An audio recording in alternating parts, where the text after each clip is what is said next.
Na trenutke zgleda, kot da se je čas tu ustavil. Prazna osrednja ulica, po kateri se le tu in tam sprehodi kakšen vaščan, in skoraj popolna tišina, ki obiskovalcu omogoči, da Istro začuti z vsemi čutili. Če hrepenite po množično obiskovanih turističnih atrakcijah in metropolitanski gneči, Costa Bona ni pravi naslov. Tukaj namreč vlada predvsem spokoj. Občutki, ko se z obronko vasi zagledaš v dolino Dragonje, so popolni. Vse skupaj deluje nekako mistično, kar nas ne preseneti, ko izvemo delček zgodovine Costa Bone. Poseben lik te vasi je pa diakon Eli. Diakon Eli velja za apostola Kopra in misionarja celotne Istre. Je bil rojen v tej vasi, v mestu, kjer je bil njegov dom, stoji cerkev posvečena njemu v čast.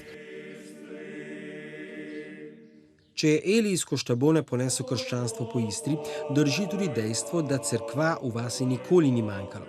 Nekoč jih je bilo 6, danes stojijo še 3, največja med njimi je cerkev svetega Kuzme in Damjana. To je bila nekdaj romarska cerkev, sedaj je pa župnijska cerkev v Costa Boni, ki je nekdajšnja župnijska cerkev, sedaj pa pokopališka. Vmes je pa še ena majhna cerkvica Blaženega Elija. V, ali bolje rečeno pod cerkvijo svetega Kuzme in Damjana, se morda skriva tudi odgovor na vprašanje o izvoru krajevnega imena. Uradni viri omenjajo pozno antiko, ko so tu za zaščito trgovske poti po dolini Dragonje postavili rimsko utrdbo imenovano Castrum Bone. Po ustnem izročilu pa ne bi vas dobila ime po templju boginje plodnosti Bone, ki ne bi ga postavili prav na mestu, kjer danes stoji cerkev svetega Kuzme in Damjana. To ni popolnoma dokazano, sicer je nekjer zapisano, naj bi tukaj nekjer bil tempelj boginje Bone, ampak ni raziskano. Vas se bojda ponaša tudi z močnimi energetskimi točkami, ki privabljajo tuje obiskovalce. Ti lahko v dežju ali pod pripeko računajo na gostoljubnost vaščanov. V društvu Bona radi odprejo vrata za vsakega prišlega, v svojih prostorih pa pripravljajo tudi razstave in kulturne večere. Nekaj pa v vasi vendarle pogrešajo.